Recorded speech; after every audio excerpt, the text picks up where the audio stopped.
Okay, I have a few questions on this book. I guess it will be 9 or 10, which I would like you to answer, and this interview will be part of the book. So my first question is, looking back on the development of the Neo-Zionist movement, it appears to me very well planned. Just like a seed which has in itself the whole plan of the tree. In which state of growth is the tree of your religion now? It is true. But nobody has planned it.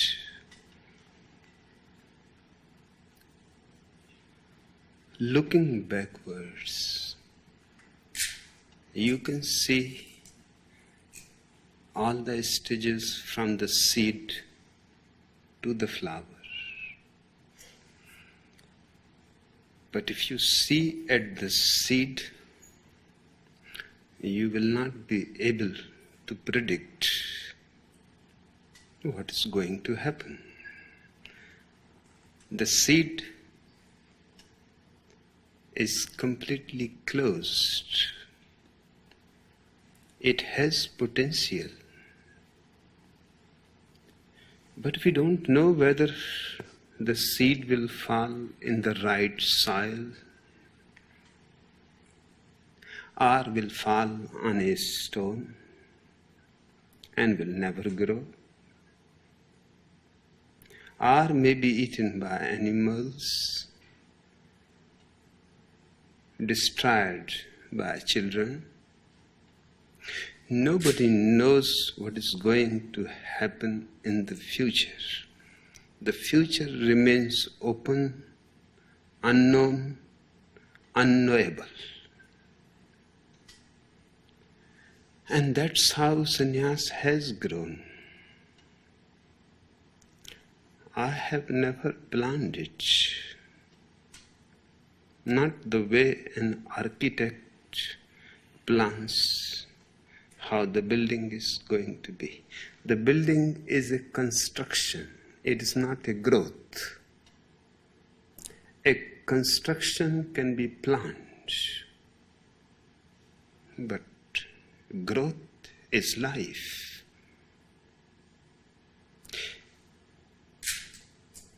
It is an opening into many dimensions. What root, what dimension it will take,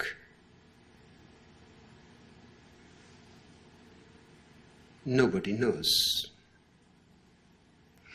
I have functioned from this innocence continuously. I am not a man who plans. I trust existence so much that planning means distrust.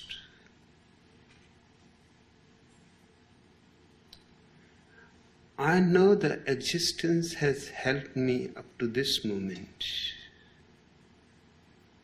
and I have never done anything.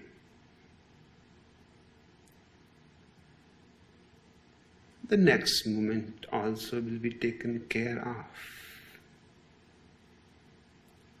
To me, this trust is real religion. Not believing in Jesus Christ or God or believing in the Bible or Quran. No. Living a life of spontaneity without any plan. Trusting whatsoever happens is the right thing. And when I say whatsoever, I mean whatsoever. Because we don't have any plan, we cannot have any judgment of what happens. If we have a plan, then there is every possibility of disappointment. Existence has no obligation to follow my plan. That's why religious people have been telling all along the centuries, man proposes and God disposes. There is no God to dispose. We have disposed God himself. But if man proposes, he is bound to come to a point where there will be disappointment. Our vision is small. Existence is infinite. So whatsoever we can decide will be of no significance. In fact, it will create all kinds of hindrances. If the existence is going to the south and we plan to go to the north, then there will be a tension between you and existence. This is the cause of so many people around the world living in anxiety, anguish, tension, disappointment, frustration. The reason is that in the first place they started expecting, planning, hoping, desiring. Existence is not at fault. Existence is not deposing their proposals. Existence is simply going on its own way. And my experience is to just go with existence. I call it the let go way. So wherever the river takes, yes, retrospectively you may be able to figure that there seems to be a planning, but there has never been a planning. But things have happened that should give every sannyasin a courage to live without bothering about future. My whole experience proves this. Just things go on happening. You allow them to happen, that's all. Don't hinder, don't try to change the direction. Relaxed, trusting like a small child, holding his father's hand, unworried that the night is descending, that the way is long, that there is every danger in the way, wild animals, thieves, robbers. He has nobody. He knows his father is holding his hand. While the father is tense, in great anxiety, the child is enjoying every moment just by his side, not affected by his anxiety at all. Are you the father who is holding the hand of the sannyasins? Existence itself. A father is not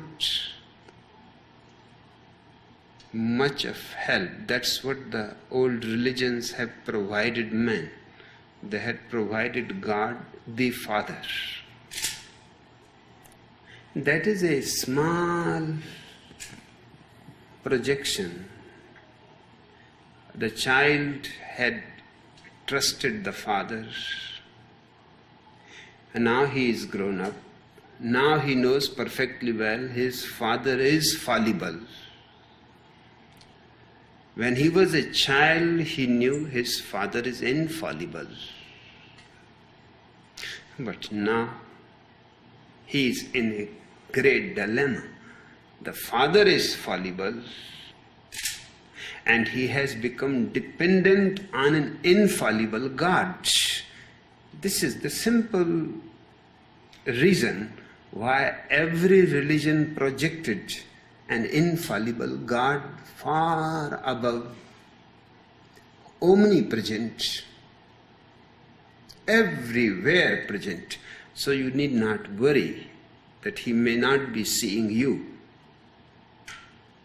Omniscient, knowing everything, past, present, future. So you need not worry that something he may bypass or may ignore. Omnipotent, all powerful. He can do everything.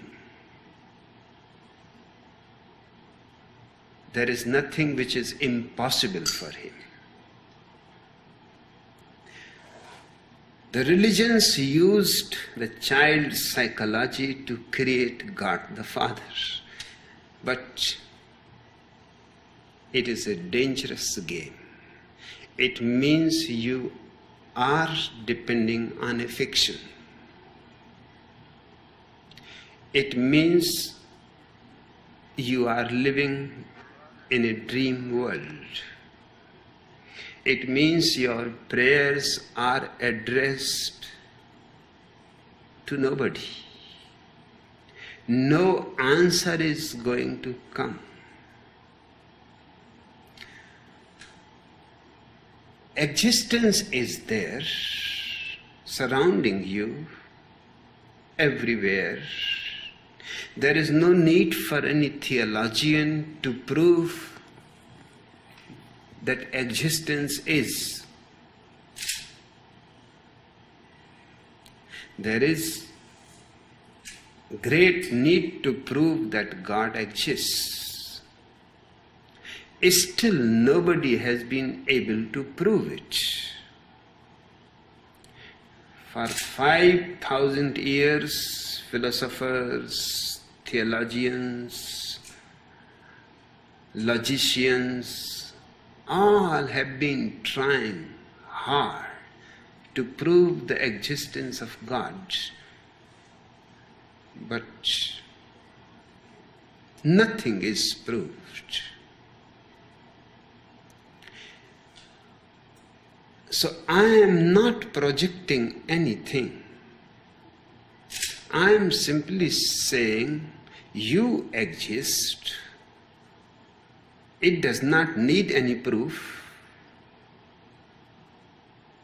The trees exist, the sun exists, the moon exists, the stars exist. So many animals, men, women. No theologian has ever tried to prove that existence exists. Existence simply means that which exists. It needs no proof. It is solidly here, now. So I am not in favor of projecting any imaginary thing. Because if you live with imagination, you will never grow. You will remain a child. With God the Father, you will remain the child, retarded. It is your retarded child's need that a fiction of God is required. Without the God, the retarded child feels nervous, afraid. He does not know where to go, what to do. Nobody is there to take care of him. Nobody is to guide him. Nobody is. All is darkness, and there seems to be no possibility of light. But with the God in heaven, the retarded child is perfectly happy. Isn't there a danger that sannyasins project all these things to the master? I am continuously destroying their projections. I am not allowing any projection as far as I am concerned. And this is being done for the first time. In the past, the so-called masters were all allowing people to have all kinds of projections about them, because it was a simple logical thing. They were projecting God. The fiction of God was projected by those so-called masters. The people had no acquaintance with God, but they know the master. So they were believing in the master. And to create such belief, faith, masters have been doing things which are really ugly, which may be right for a street magician, but are not right for a master.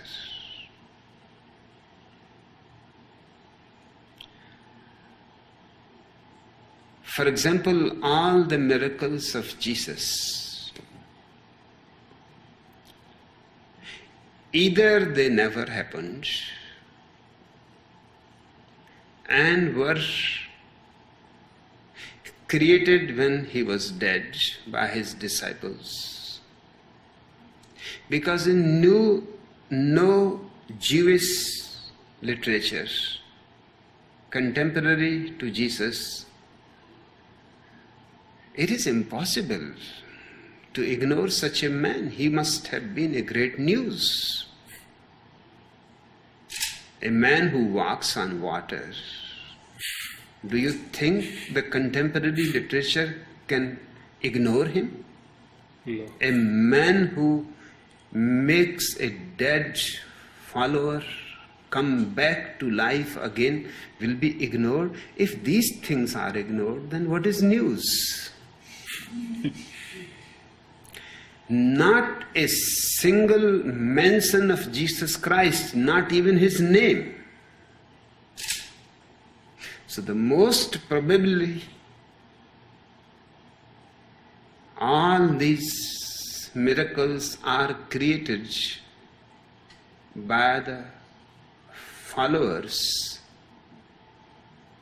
to create that man a reliable representative of God. No ordinary man can walk on water, and he walks. Naturally, he has some direct relationship with the original source of life.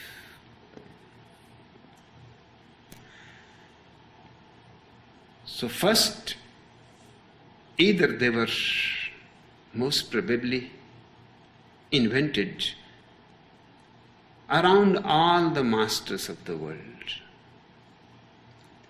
and few cunning people had even managed to arrange them.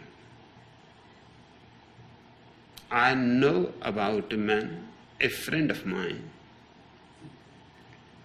who was worshipped like a god. He has done a small thing.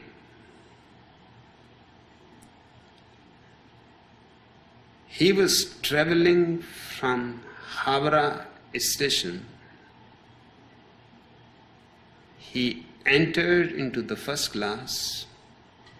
He was a Mohammedan fakir. The ticket collector came. He asked for the ticket. The fakir said, I never travel with a ticket.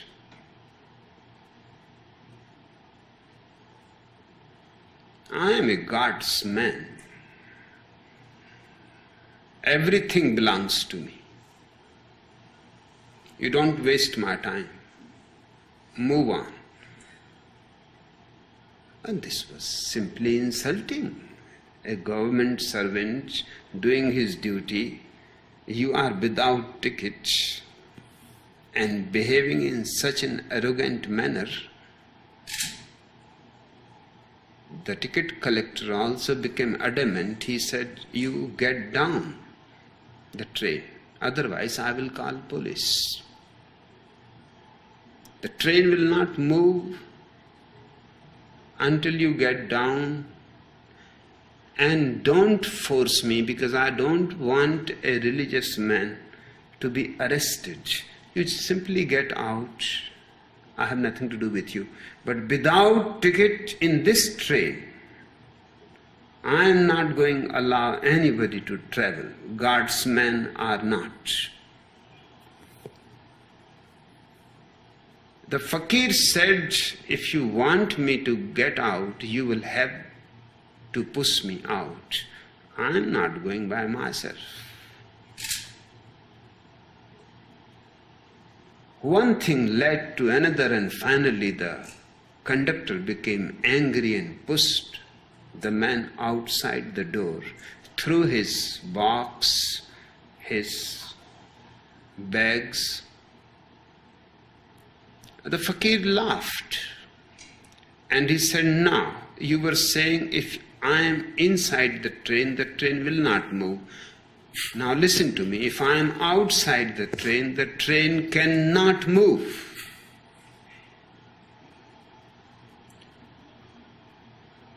A crowd gathers and the driver is trying his hard, the engineer is trying his hard. Nothing seems to be wrong, but the train is not moving. The guard is showing his flag, but the train is standing. By and by all the passengers got out. There was a huge crowd and the fakir was standing there with closed eyes. The station master came running and he said, what is the matter? The conductor said, now this is my duty. But people and crowd was so angry at the conductor, they were ready to kill him. You insult a man of God? And we are being delayed unnecessarily. Somebody has to attend court, somebody has to do some business, somebody has some appointment. Who will be responsible for this? The crowd forced the conductor for an apology. The fakir said, touch my feet and remember, never misbehave with any man who seems you to be religious and is traveling without tickets. He had to touch his feet. The fakir entered the train and passengers had to rush into their compartments because the train started moving. That made him famous for thousands of people. That this is divine power. And there was nothing. He has bribed the conductor and the driver. just 2 persons, and a miracle is done, and he becomes a God-man. Now, it is possible Lazarus was Jesus Christ's friend. It can be managed very easily that his death is bogus.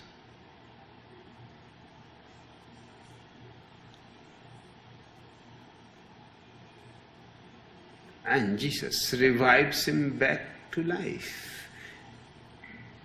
Because Lazarus was not the only person who has died in Jesus' life. He was here for 33 years. In 33 years, thousands of people in Judea must have died. And if the man knew how to bring them back to life, then he was really cruel, knowing the secret and not bringing the people back to life, and only while Lazarus, a friend who can conspire,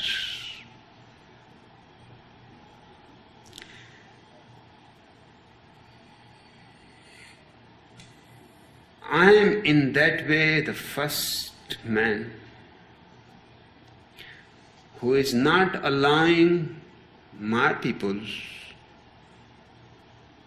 to make me an object of any kind of projection.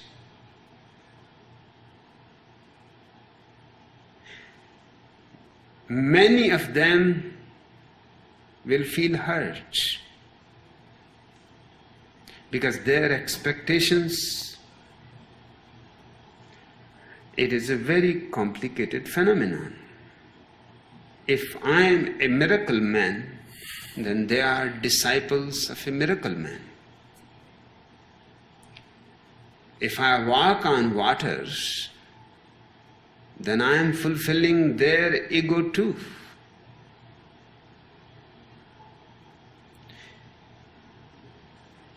And I am a totally different man. I will start drowning in the water.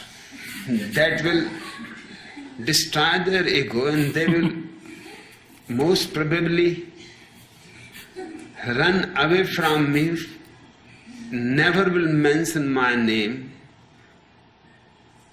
that they were my followers who drowned in the river.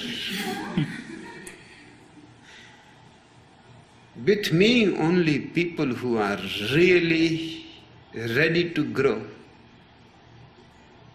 can remain. Thousands have come to me,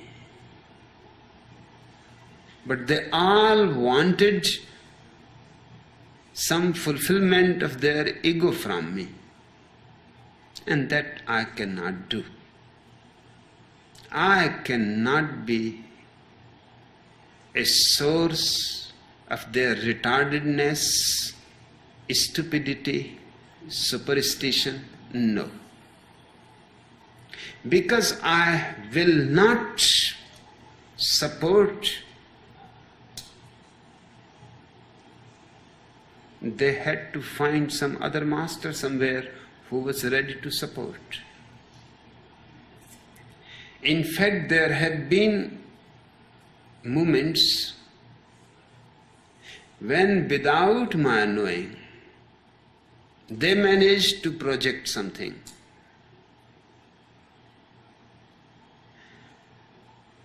I came only to know about it later on.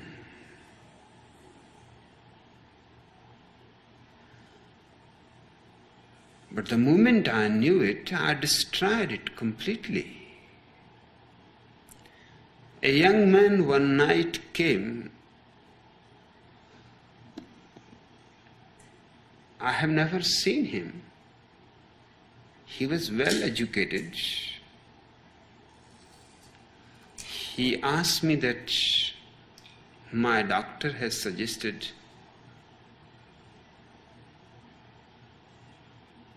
to come to you and ask for a glass of water. I said, but who is this doctor and why he should suggest me? Because I am not a doctor and I don't treat patients. He said, he has told me that you will refuse, but you remain there, you don't leave.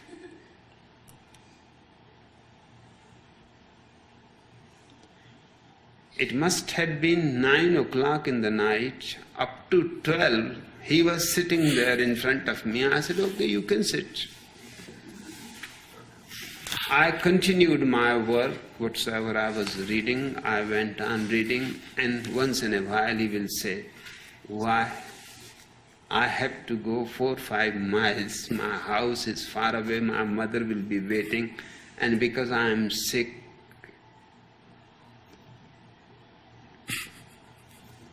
my mother had come to visit me. She had gone to sleep, but seeing the light is on of my room, and I am talking to somebody at 12 o'clock, she came out and asked, what is the matter? That young man just fell into my mother's feet, and he said, you help me. Just, I am not wanting anything, just a glass of water. So my mother said, why don't you give him a glass of water? There is no problem in it. I will bring it. I said to her, you don't know that glass of water can be very dangerous. She went in and brought a glass of water just to satisfy her. Otherwise, she was getting very much upset that what kind of compassion you have? He is simply asking 1 glass of water. If it can help him, why you should hinder? I gave the man, and as he drank the water, his whole face I could see changing. He touched his stomach, he said, my God, the pain has gone.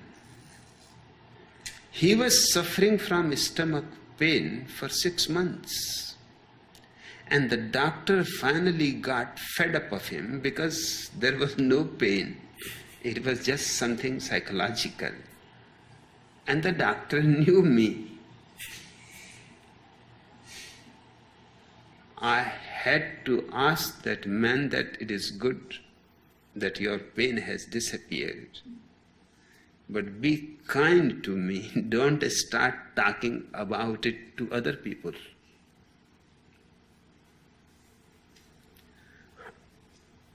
Otherwise, there are so many sick people all around.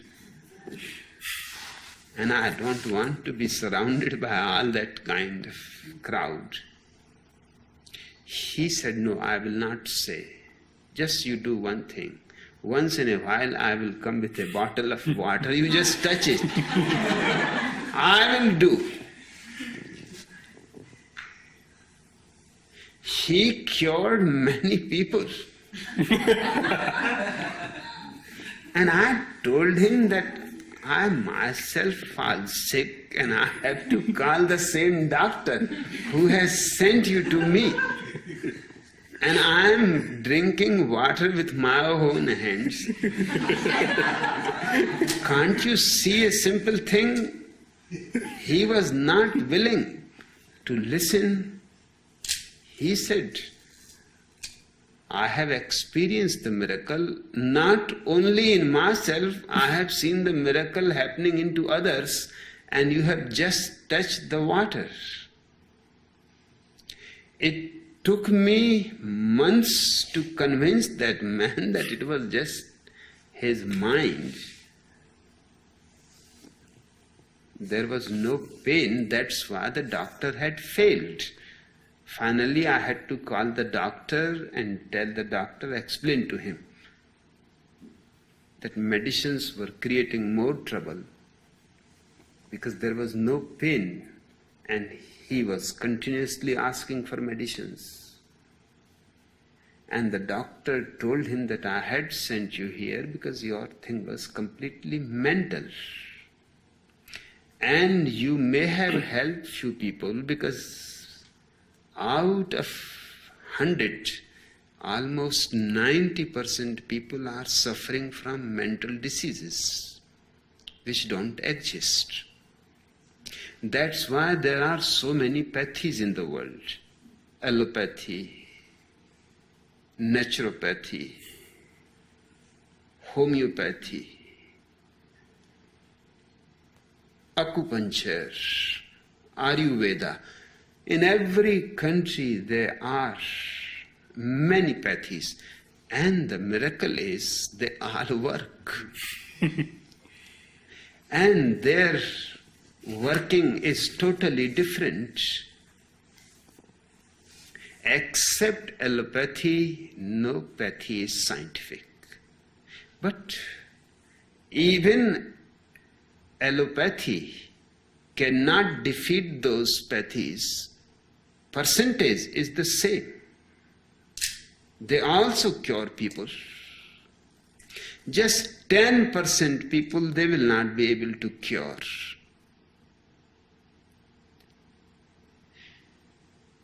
But 90% people are there. They can be cured by any pathy. And these 90% people are the people allopathy will not be able to cure. So if you look at the figures, those bogus pathies are doing greater work than allopathy. Allopathy is certainly going to cure the 10%. About the 90 it cannot be certain. But those pathies certainly will not cure the 10%, but about 90% they can manage. I had a friend who was a doctor without any degrees, without any education of medicine. But he was a great physician in that way. If you count the people that he cured,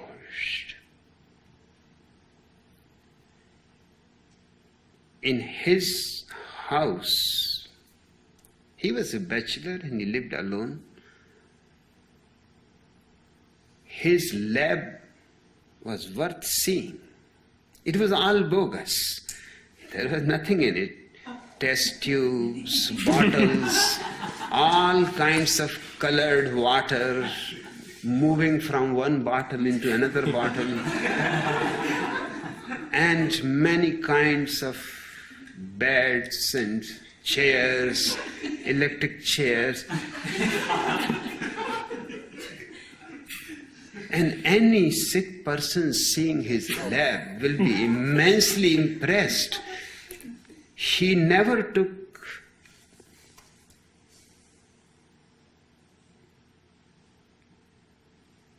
the stethoscope in his hand. He has invented a certain bed. You will have to lie down on it. The stethoscope will be put on your chest, and above you there were 2 bottles of colored water, and they will start jumping up and down because of the stethoscope. And you will look at them. This man seems to be a great scientist, and he will be watching those colors, and that's how he will decide what color of medicine is going to help you. And it was all water. He was caught because the medical profession will not allow him. I stood for him in the court. I said, it is not a question of whether he has a certificate or not. The question is, the man managed thousands of people from suffering, he has saved them.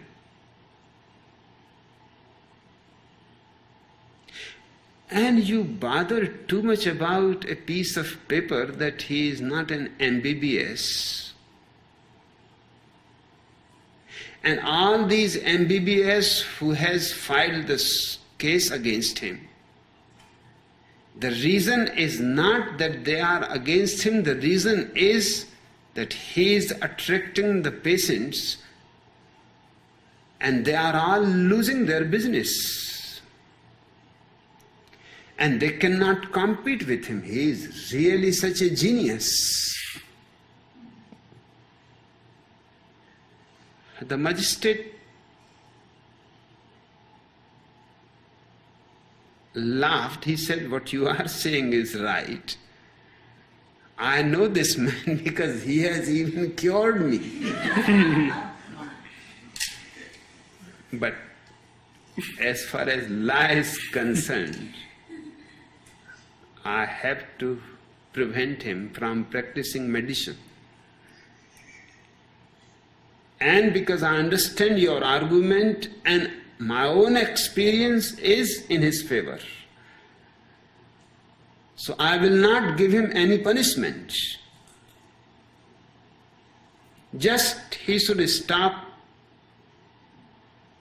being a physician anymore. I told the man, "You don't be worried. You move to another town, in a faraway place where people don't know you. Take all your instruments and start again." And he is still doing.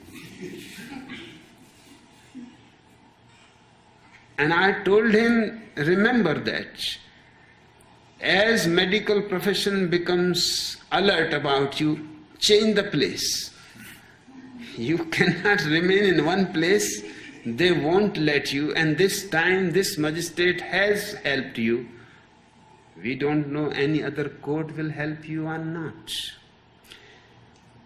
I have been trying in every possible way to destroy the projections. I don't want my people to have faith in me. I want them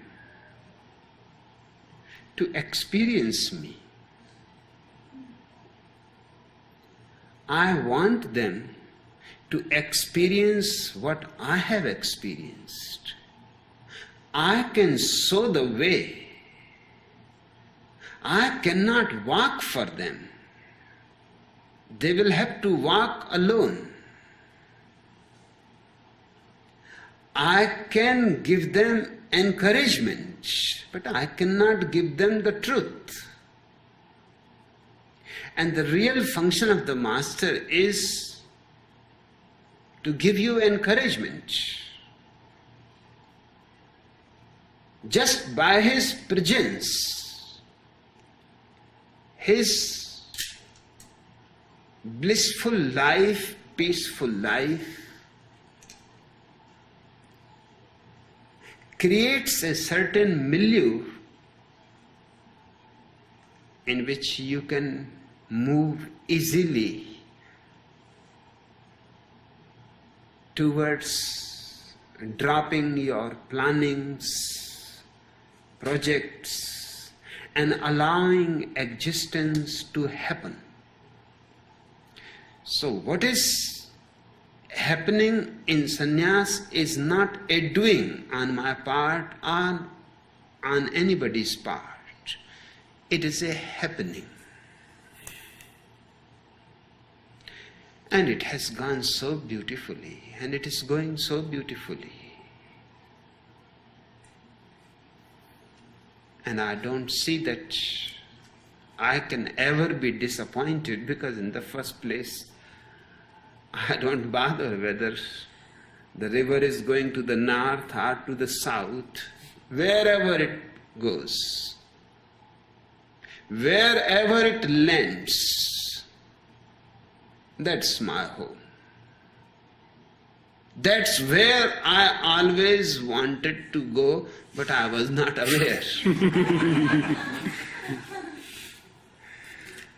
Okay, I'd like to come to another question. The modern age the so-called Age of Enlightenment is an age of liberalization from old belief systems and religions. You claim your religion a modern religion. Isn't this a contradiction in itself? It is. It is a contradiction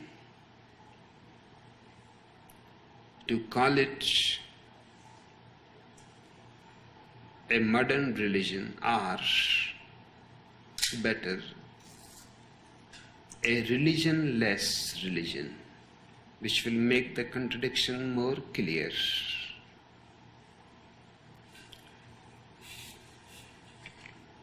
But to me, existence allows contradictions. It is not logical. It is very illogical. In fact, existence depends on contradictions. What is life and death? Are not they contradictory? But both are going to happen to one person, to the same person.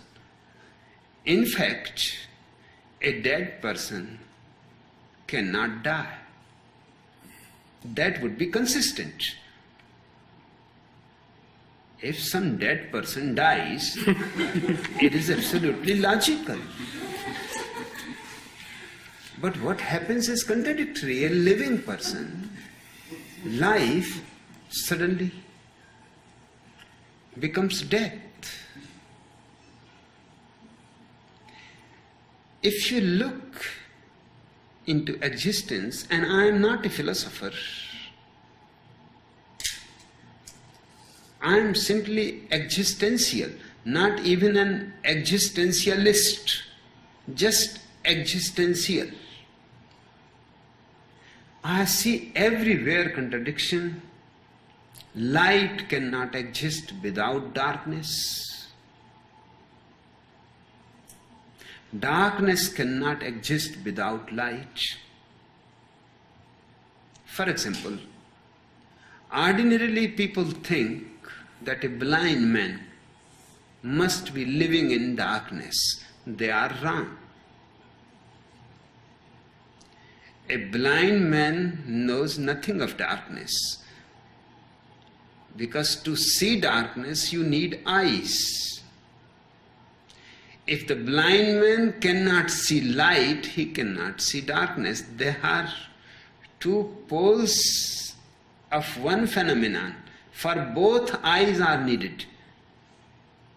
Now it is something almost impossible to conceive what the blind man experiences. No light, no darkness, then what? Is there something else that he feels? No. You must be thinking that a deaf person is enjoying silence continuously. You are wrong. A deaf person knows nothing of silence because he knows nothing of sound. Sound and silence go together. Light and darkness go together. Everything, if you find anything, you can predict that there must be something polar opposite to it. Without the polar opposite, it cannot exist. For example, man cannot exist without women. They are polar opposites. And that's why they are so much attracted to each other. They are like positive and negative polarities of electricity.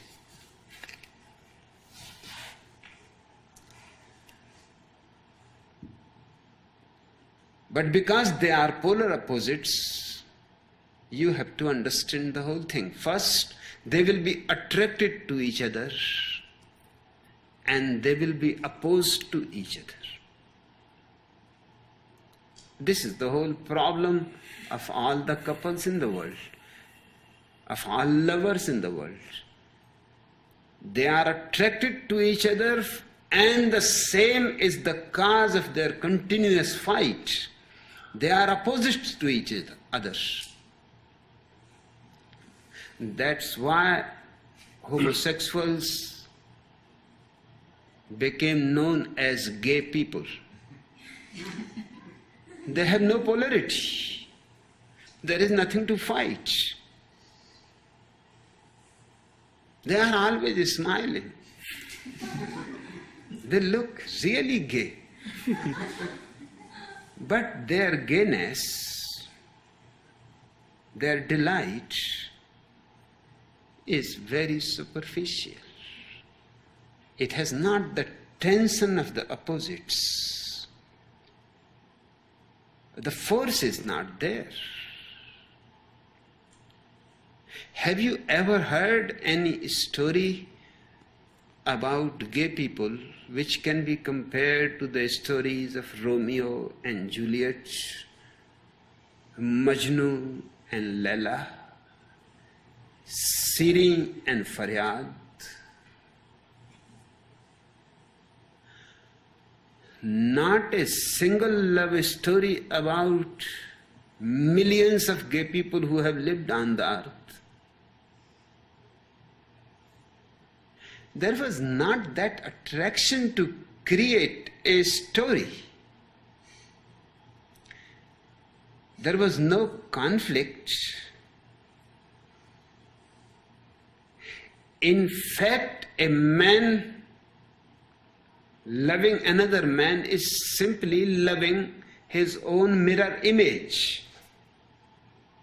So you can go on loving your mirror image, there is no trouble. Lesbians have no trouble with each other. But these are mirror images. If you want excitement, you have to pay for it. If you want a tremendous experience of ecstasy and love, then you have to fight for it. It all comes in single package. That's why I'm continuously contradicting myself. It is absolutely in tune with existence.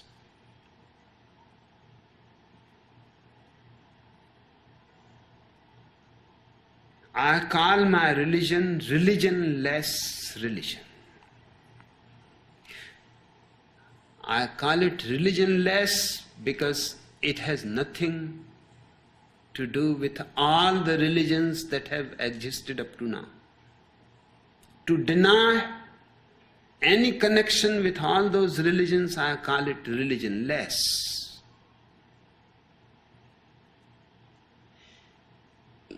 But still I call it religion, because I also want to deny the atheists, the anti-religious. They both were part of the old game. The theist and the atheist, they were the polarity in the past. If I simply call this a religionless phenomenon, it becomes atheism. And it is not atheism. I want to insist that I am not a theist nor an atheist. In fact, both are idiots. They are discussing about something which does not exist. One is saying God is, another is saying God is not. But both are concerned about God, and they are wasting their whole lives arguing about God.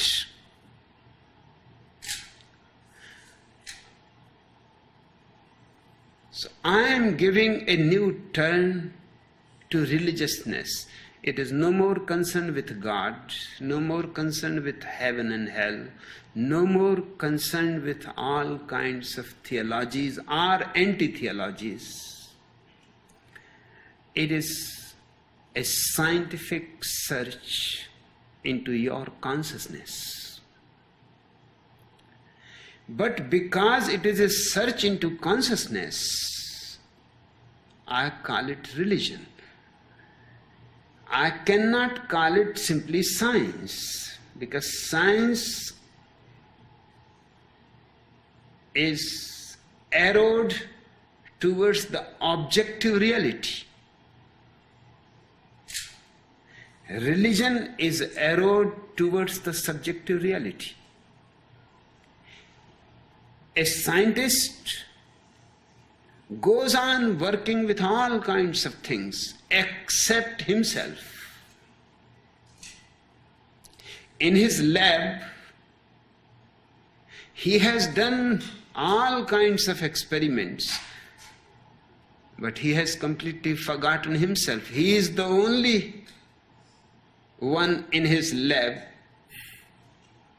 who has not been even touched by any experiment. Religion is experimenting on your own consciousness. So I use a little different word just to make the distinction. Science experiments, religion experiences. Science is objective, religion is subjective. Science is concerned with all that you can see, and religion is concerned with the one who sees.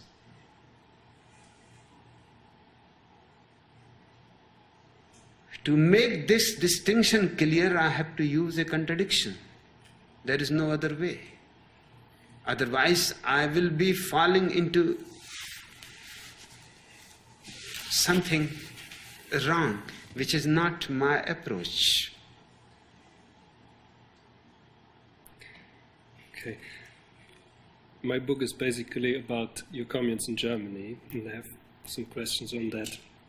In Germany there are more sannyasins and more communes than in any other country.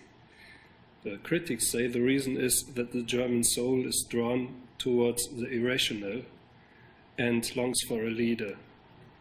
According to you, why is your religion and why are you so attractive for Germans? The reason is simple. What the critics say is absolutely wrong. The reason is that Adolf Hitler has cheated Germany, deceived its youth as nobody else has ever done to any country. They are so much frustrated with political leadership, messiahs. Adolf Hitler was pretending to be a messiah. He thought that he is a reincarnation of Old Testament prophet Elijah. And after the Second World War, Germany has seen something which no other country knows about. Millions of people were killed And the people of Germany itself were not aware what is happening. They were not aware that 1 million Jews are being gassed. And what they see, the smoke from the chimneys of concentration camps are thousands of people's life becoming a smoke. Adolf Hitler cheated them by saying that you are the people who are meant to rule over the world.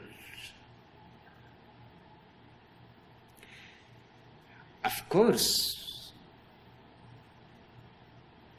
the people cannot say that they were not responsible in supporting Adolf Hitler.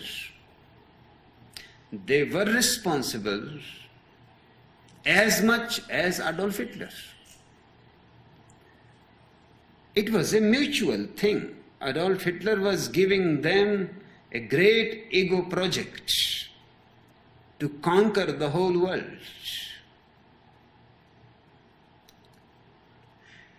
And they were overjoyed that they have got a prophetic leader, charismatic leader. And for 5 years continuously he was winning, which made Germany feel that now there is no doubt at all. The man goes on being victorious. So more and more support to Adolf Hitler. But finally, all ambitious projects fail.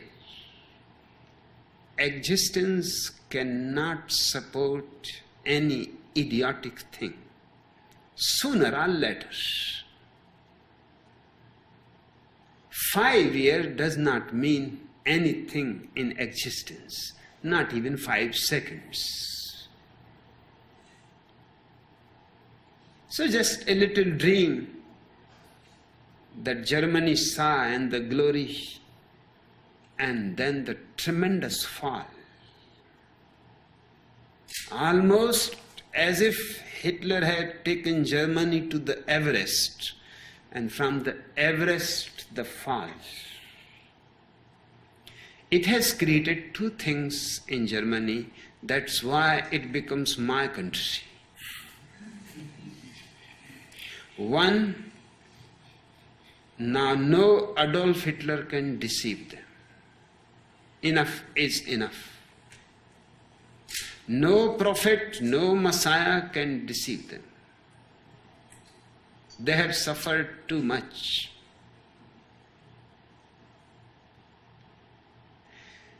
They know perfectly well that nobody is special. Neither German, nor Italian, nor English, nobody is special. The suffering that they have gone through and the suffering they created for the whole world at least proves one thing, that nobody is meant to rule over the world. And purity of blood is simply nonsense. You cannot tell whether a certain blood is German, English, Chinese, Hindu, Mohammedan. Impossible. There are blood types, but they are not German, Italian, English. Blood is simply blood. There is no pure blood or impure blood.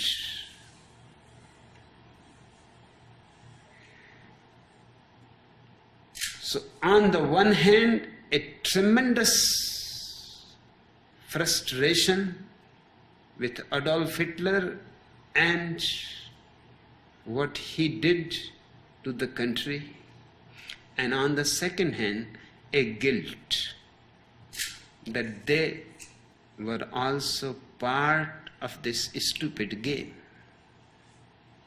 Now they want to get rid of all messiahs, and they want to get rid of the guilt too that they are carrying within themselves. They have no other alternative than me, because every religion will create guilt. They cannot be freed from guilt. All religions are based on guilt. I am the only person who frees you from all guilt. There is no thing as sin. There are mistakes. And to err is human. And in fact, that is the only way to learn. There is no other way to learn. So I say to my people, commit as many mistakes as possible. Just don't commit the same mistake again. That is stupid, not sin. Committing the same mistake again simply means you are not watching what you are doing. You are not being intelligent. And because of your mistakes, you are not going to suffer in hell. You will suffer into your mistakes themselves. If you don't commit a mistake, the reward is there. There is no need for a God and a paradise where all those people who did not commit mistakes will be rewarded. There is no need. Each act brings its punishment or its reward. And there is no need to feel guilt, because there is no idea of sin in my approach to life. Sin is the opposite polarity of guilt.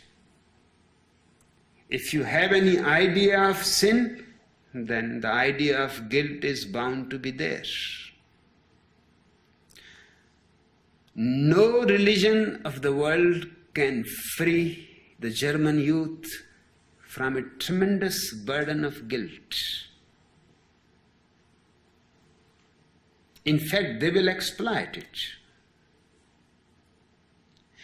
And no religion of the world can make the German youth independent, free from all these saviors, prophets, messiahs, because they are dependent on these people themselves. It is a strange thing that I am the only person who can free you from messiahs and who can free you from guilt. Naturally, Germany needs me, and I need Germany. Soon you will see whole Germany will be my commune.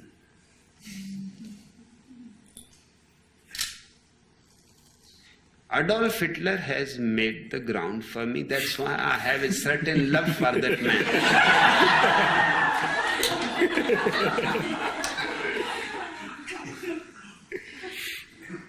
Without him, my work in Germany would have been impossible. It is difficult in America because there has been no Adolf Hitler. Just a poor Nixon.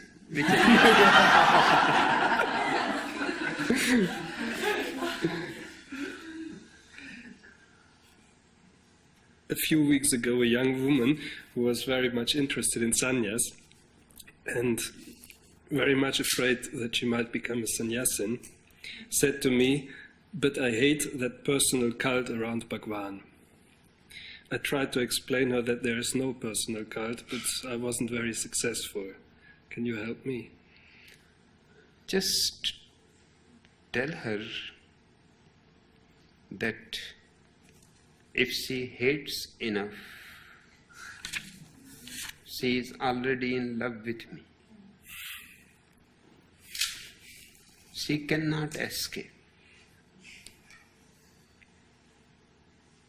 She can delay, but hate is already a relationship. And who wants to remain in a relationship of hate? Because it is not bothering me, it is bothering her. I don't know about her. But her hatred will torture her. She will have to change it into love, only then she will be free of that torture. One thing. Second thing, Bhagwan does not mean God, our personal God. In fact, the problem has arisen because in India there are 3 religions. And 3 religions have 3 different languages. Hinduism has Sanskrit as its language. Buddhism has Pali as its language. Jainism has Prakrit as its language. Hinduism believes in a personal God. So when in Hindu scriptures the word Bhagwan is used, it means a personal God. Buddhism and Jainism don't believe in any God. They are godless religions. So when in Buddhist and Jainist scriptures Bhagwan is used, it simply means the Blessed One. That is actually the meaning of the word. The Blessed One. It has nothing to do with God. I am reminded of H.G. Wells and his famous statement about Gautam Buddha. He does not believe in a God, but he is known to his disciples as Bhagwan Gautam Buddha.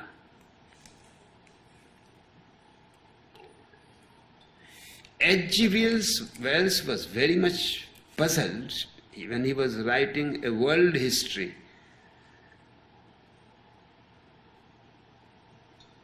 So he inquired, what is the matter?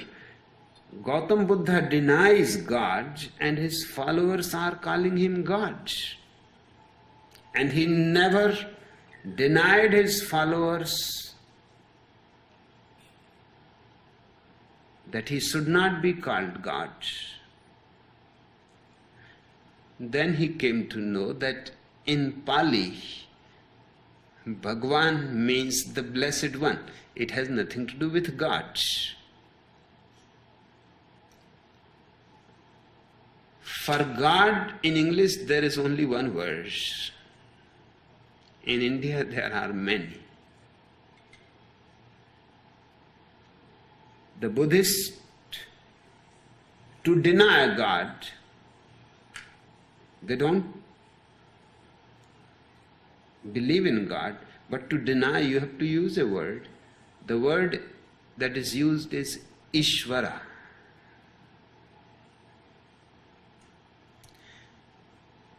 The Jainas also deny God, so naturally you have to use a word. They use the word Paramatma. Bhagwan is not used by both of the religions for God. It is used for the enlightened person. And it simply means one who has come to a fulfillment so deep that there is nothing missing anymore. So tell that woman that I myself don't believe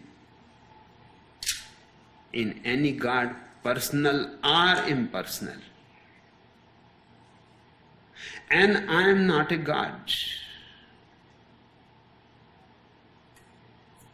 And she need not be worried about that. But I insist that I am certainly the Blessed One.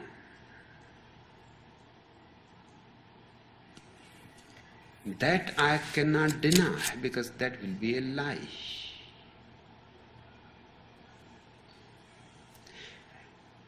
And my whole function is to make you also the Blessed One. If I am myself are not in that space, how I can lead you into that space? Ask that woman, do you want to be the Blessed One? Then there is no other way than falling in love with someone who is already the Blessed One. Or if you want to be a miserable one, you can go to Vatican, the Pope is there, and be miserable as much as you want. So make it clear that it has something to do with self-realization. It has nothing to do with God at all. Only I am for myself. Nobody else in the whole world. Can I do a last question? Yes. Up to now, most of the sannyasins don't live in a commune. Recently, you have said, I didn't hear the lecture, all your sannyasins should join a commune. And for me, and I guess for many other sannyasins, that creates a big problem. I myself have 2 very small children and a beautiful wife. She's not a sannyasin. We would live together with we would like to live together with other sannyasins, but as the communes are now, we can't live together in a commune, in a big commune. So what to do? Take the challenge and accept the trouble of it. Don't choose the easier way. The easier will be live outside with your wife, with your children. Because that is where you are. Nothing has to be changed. Moving into a commune will bring many problems, many of which you are not yet aware. Your wife may fall in love with another sannyasi. Most probably she will do.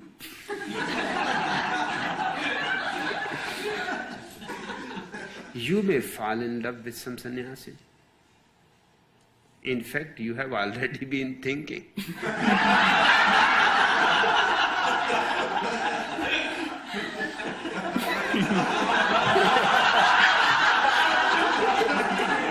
So troubles are going to be there.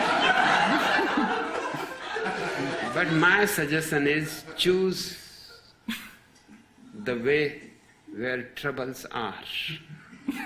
Because one grows through them, facing them, encountering them. In the outside world, you will remain more safe more secure. A salary, a job, a position, a house. In the commune you have nothing. All that you have, you pour into the commune's pool.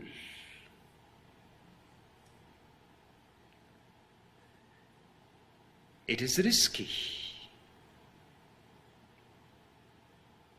But to take risk is one of the basic devices for growth. Many kinds of new dimensions will open to you. For example, you think you have a very loving wife. Give it a chance.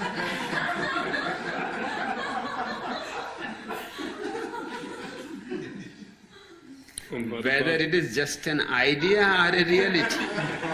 Yeah. If she is a very loving wife, she will soon fall in love with somebody.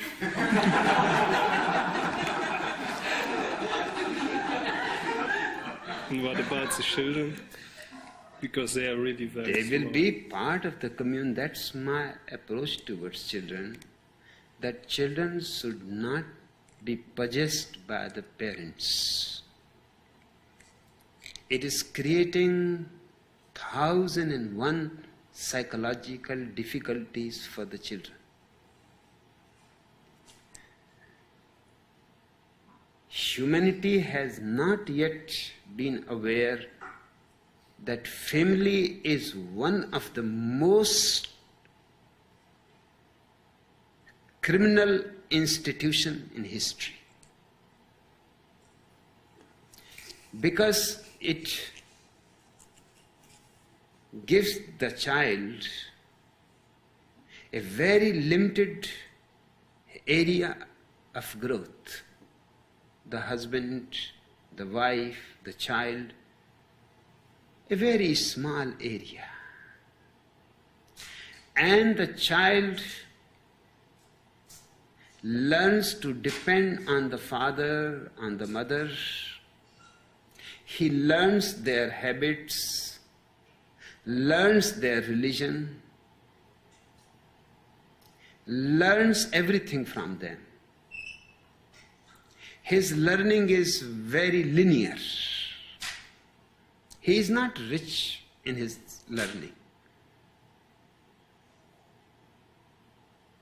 If the child is a boy, he loves his mother and hates his father.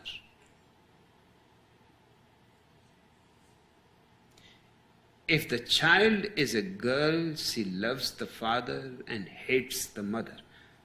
The mother is almost a competitor. You can see small girls flirting with their fathers, not knowing it is simply the way of nature. That is the only man available.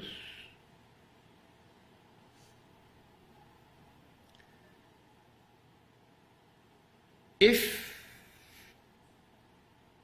the family moves into the commune and dissolves itself into the commune, the children has a tremendously vast scope.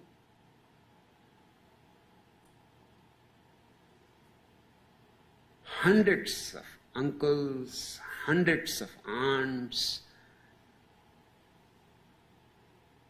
and every woman is different, every man is different. And the child will have the opportunity to learn from everybody. You can give your love, but you should not possess the child. You should give him freedom to move, relate with as many people as possible.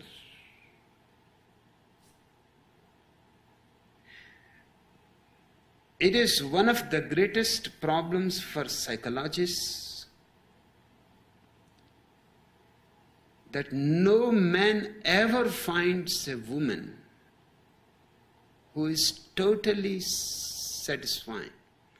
Neither a woman ever finds a man who is just tailored for herself. It is always either the coat is loose or it is too tight, because it is not tailored for you. The boy raised in a family unconsciously gets continuously conditioned by the mother. In his unconscious, an image of the mother becomes impressed so deeply that his whole life he will try to find a woman who is exactly his mother. But that is impossible.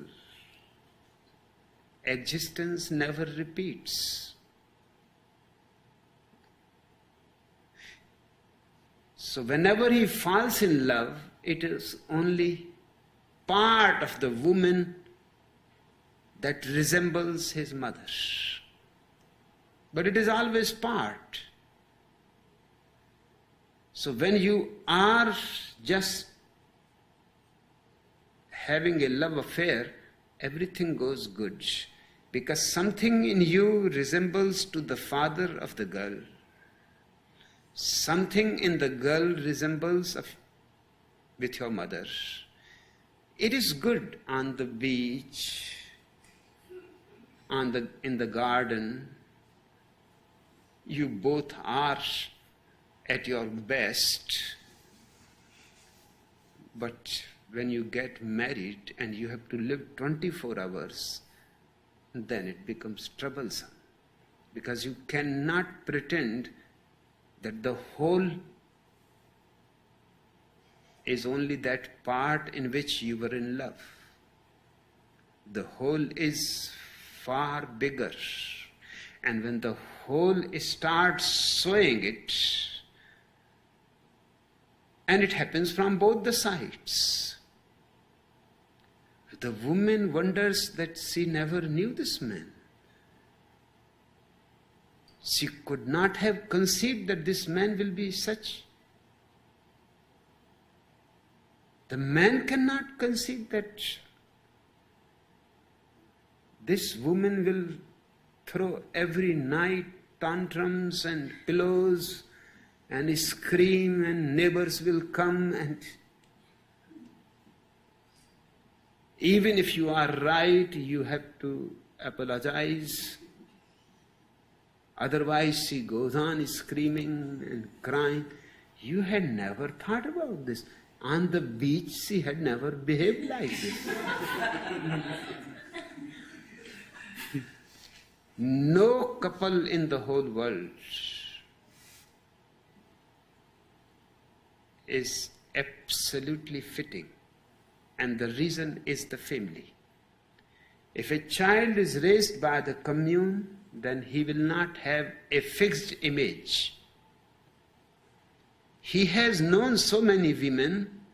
One day he sleeps with one aunt, another day with another aunt. Once in a while he sees his mother too.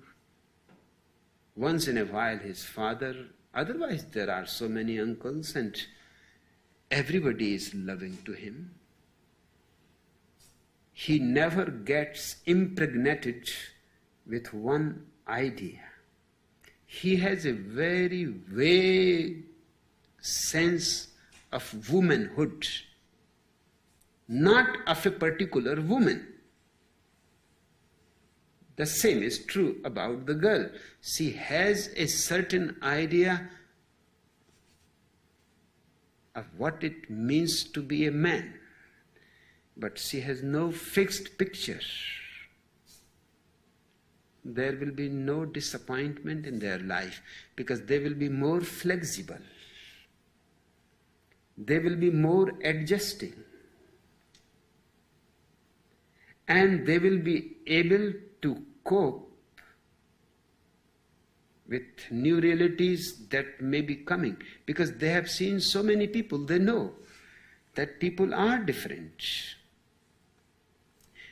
And they don't have some picture to compare with. They can love more. They can accept even difficult parts of the other person. And they will never be angry at their parents.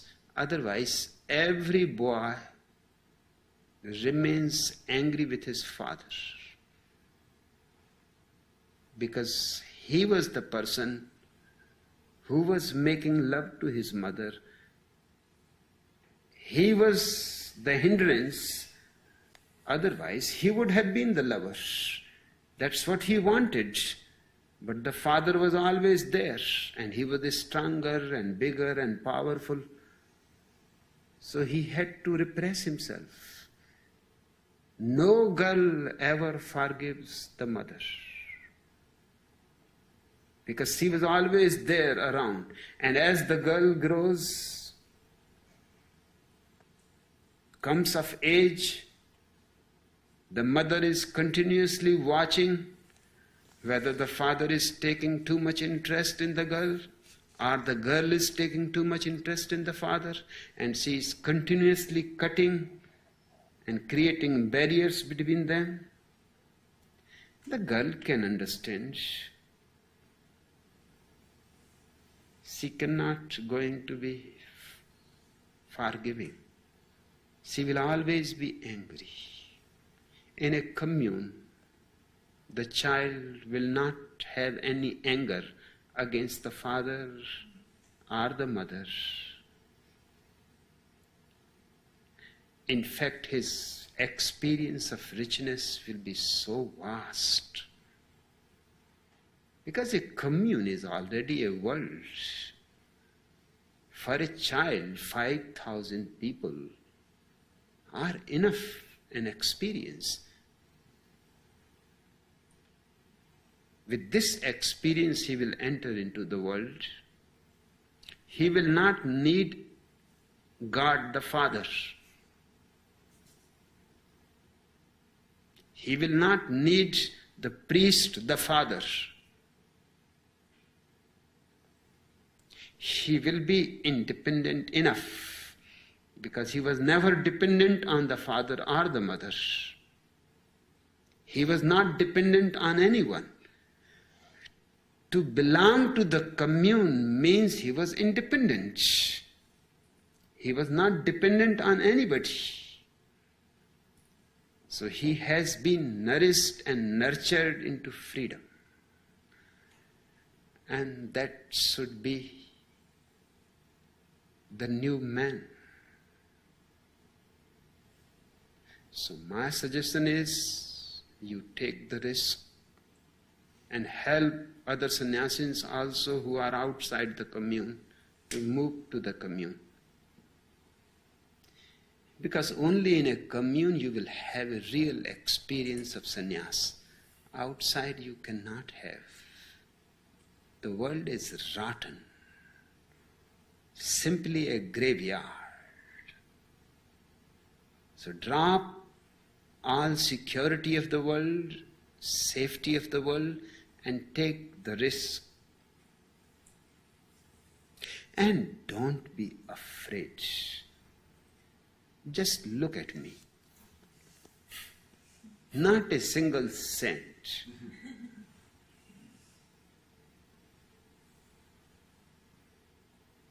When I resigned from the university, my father started crying. He said, "What are you doing?"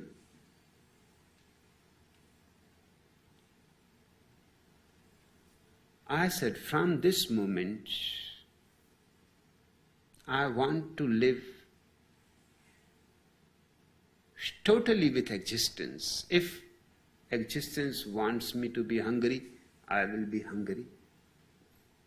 and thankful.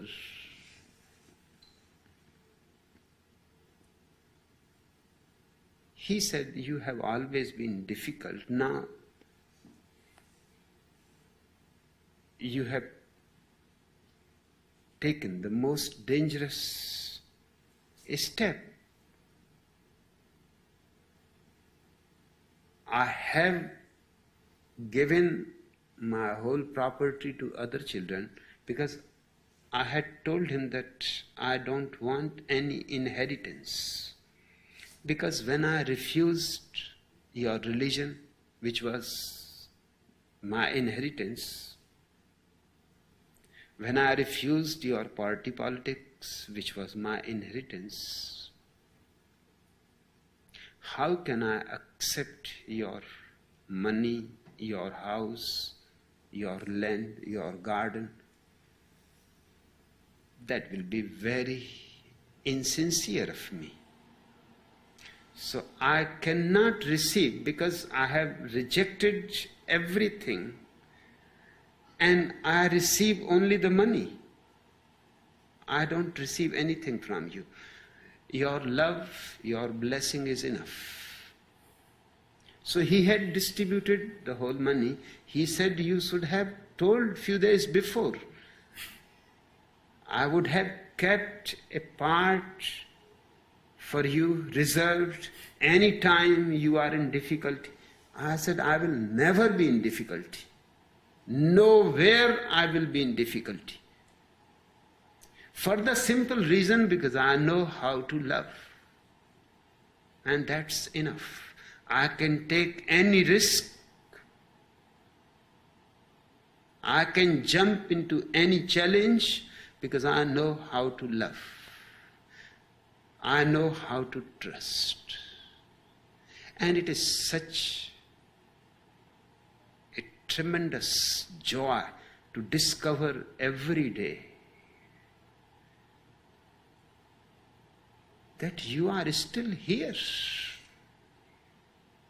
with not a single cent. I must be the poorest man in the whole world. You don't look like.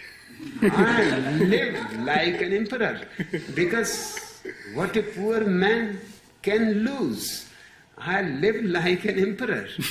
Even an emperor is worried about losing land, money, this and that. I don't have anything. So I can live as no emperor has ever lived without any anxiety. But the fact is that I am the poorest man in the world. Even the beggars have their accounts. So don't be worried. Just take a jump. And next time when you come here, bring your loving wife.